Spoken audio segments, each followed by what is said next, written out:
Morning students, आज हम पढ़ेंगे बीए पार्ट थर्ड हिस्ट्री के पेपर फर्स्ट के टॉपिक राजपूतों की उत्पत्ति। राजपूत यानी कि राजा के पुत्र। प्राचीन काल में वर्ण व्यवस्था में इनका संबंध क्षत्रिय जाति से किया गया, जिनका प्रमुख कार्य शासन प्रदान करना और सैन्य संचालन करना था। इस टॉपिक के अंतर्गत हम राजपूतों की उत्पत्ति के संबंध में विभिन्न मतों को पढ़ेंगे। 7वीं से 12वीं शताब्दी तक के समय में उत्तरी भारत में हर्षवर्धन की मृत्यु के पश्चात केंद्रीय शक्ति के अभाव में कई छोटे बड़े राजपूत राज्यों का शासन रहा, जो मुस्लिम सत्ता की स्थापना तक प्रभावी बने रहे और मुस्लिम सत्ता की स्थापना के बाद उनसे सहयोग और संघर्ष की नीति का अनुसरण करते रहे। इन राजपूत कुलों का अधिवासन यानी कि राजस्थान में बसना और इनकी संस्कृति का राजस्थान की संस्कृति में विलीनीकरण यानी कि राजस्थान की संस्कृति के साथ मिलना या सांस्कृतिक आदान प्रदान महत्वपूर्ण स्थान रखता है। इन्होंने अपनी योग्य नेतृत्व और सैन्य कुशलता के बल पर विदेशी सत्ता को कड़ी चुनौती पेश की, जिससे विभिन्न धर्माधिकारियों, विद्वानों और भाटों ने इनकी सत्ता को वैधता प्रदान करने के लिए, इनकी वंश की पवित्रता को स्थापित करने के लिए इनका उद्भव हिंदू देवी देवताओं से, सूर्य, चंद्र, अग्नि आदि से जोड़ दिया। ऐसा करने का अभिप्राय था इन्हें विशुद्ध क्षत्रिय बताना। परंतु इस प्रकार इनकी देवी उत्पत्ति के सिद्धांत से कई यूरोपीय और स्थानीय विद्वान संदेह प्रकट करते हैं। उनकी मान्यता है कि राजपूत जाति प्राचीन क्षत्रिय नहीं है, परंतु उत्तर पश्चिम से आने वाले सीतियन, शक, कुषाण आदि के वंशज हैं। राजपूतों की उत्पत्ति के संबंध में विभिन्न मत विभिन्न विद्वानों द्वारा प्रतिपादित किए गए हैं। हम क्रमवार एक एक करके इनका अध्ययन करेंगे। सर्वप्रथम हम पढ़ेंगे अग्निवंशीय मत। इनके प्रतिपादक थे चंद्रबरदाई, जो कि पृथ्वीराज चौहान के दरबारी कवि और मित्र थे। इन्होंने पृथ्वीराज रासो नामक ग्रंथ में राजपूतों की उत्पत्ति अग्निवंश से बताई है। इनके अन्य समर्थक थे मूणोत नैन्सी, जिन्हें राजपूताना का अबुल फजल भी कहा जाता है, और सूर्यमल मिश्रण। पृथ्वीराज रासो के अनुसार ऋषि वशिष्ठ के आबू पर्वत के अग्निकुंड से प्रतिहार, परमार, चालुक्य, चौहान 4 क्षत्रिय जातियां उत्पन्न हुई। पृथ्वीराज रासो के कथानक में यह बताया गया है कि तत्कालीन समय में जब ऋषि यज्ञ किया करते थे, तो राक्षस उनके यज्ञों को मांस, हड्डी, विष्ठा, मूत्र आदि के द्वारा अपवित्र कर देते थे। तो ऋषि वशिष्ठ ने इन राक्षसों के संहार के लिए आबू पर्वत पर यज्ञ करके प्रतिहार, परमार, चालुक्य, चौहान 4 क्षत्रियों की जातियों को क्षत्रिय जातियों की उत्पत्ति का आहन किया और इन जातियों की उत्पत्ति हुई और इन्होंने इन राक्षसों का संहार किया। लेकिन जब इस पूरे मत का हम विश्लेषण करें तो मानेंगे आज के वैज्ञानिक दौर में यह मत कवियों की मानसिक कल्पना का ही फल है। इसमें कोई सत्यता नहीं है, क्योंकि किसी भी अग्निकुंड से किसी जाति की उत्पत्ति होना अव्यवहारिक तथ्य है। ऐसा हो सकता है कि चंद्रबरदाई ये अभिव्यक्त कर रहे हों कि जब विदेशी सत्ता से संघर्ष की आवश्यकता हुई तो इन 4 वंशों के राजपूतों ने स्वयं को शत्रु से संघर्ष के लिए तैयार कर लिया, या स्थानीय क्षत्रियों जिन्होंने बौद्ध धर्म ग्रहण कर लिया था और स्थानीय लोगों को अग्नि के द्वारा शुद्ध करके विदेशी सत्ता से लड़ने के लिए प्रेरित किया गया हो। अन्य मत है सूर्य व चंद्रवंशीय मत। इस मत के प्रतिपादक है गौरीशंकर हीराचंद ओझा। इन्होंने नाथ अभिलेख, आठपुर अभिलेख और आबू शिलालेख के आधार पर यह सिद्ध करने का प्रयास किया है कि राजपूत प्राचीन क्षत्रियों की संतान है और इनका संबंध सूर्य और चंद्रवंश से है।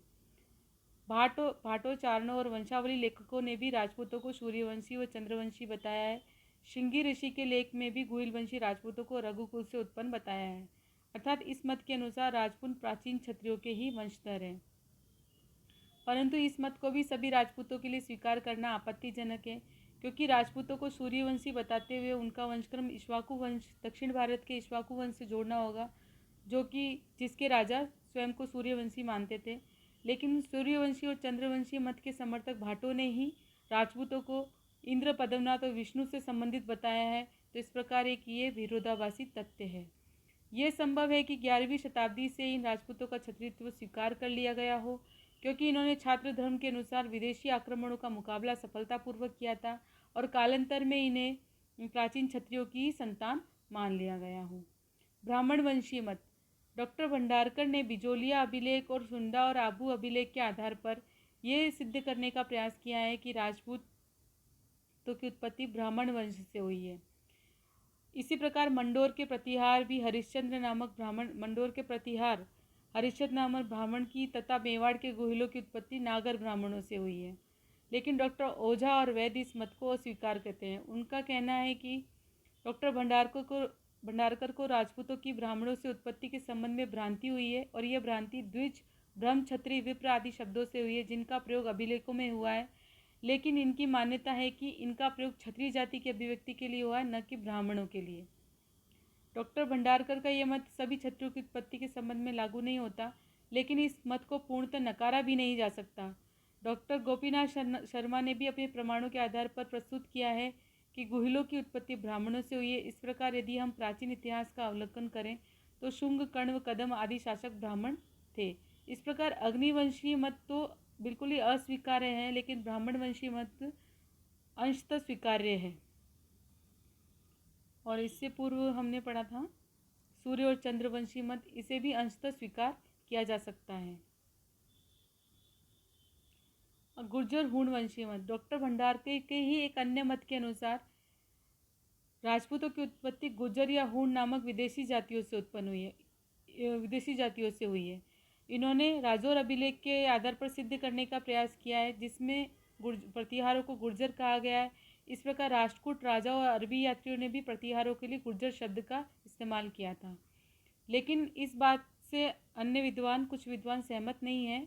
उनका मानना है कि गुर्जर की संख्या उनका क्षेत्र विशेष अर्थात गुजरात पर अधिकार होने के कारण दी गई है, उसका संबंध जाति से नहीं है। और राष्ट्रकूट और अरबी यात्रियों ने भी क्षेत्र विशेष पर अधिकार होने के कारण ही इनको गुर्जर कहा है।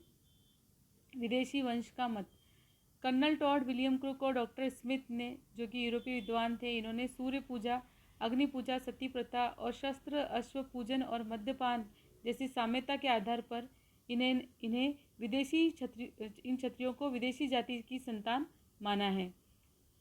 चूँकि इन विदेशी जातियों ने भारत में अधिवासन किया और इन अधिवासन के दौरान भारतीय सांस्कृतिक रीति रिवाजों को अपना लिया था और अपने सांस्कृतिक रीति रिवाज जो थे इन्हें भारतीय संस्कृति ने अपना लिया था।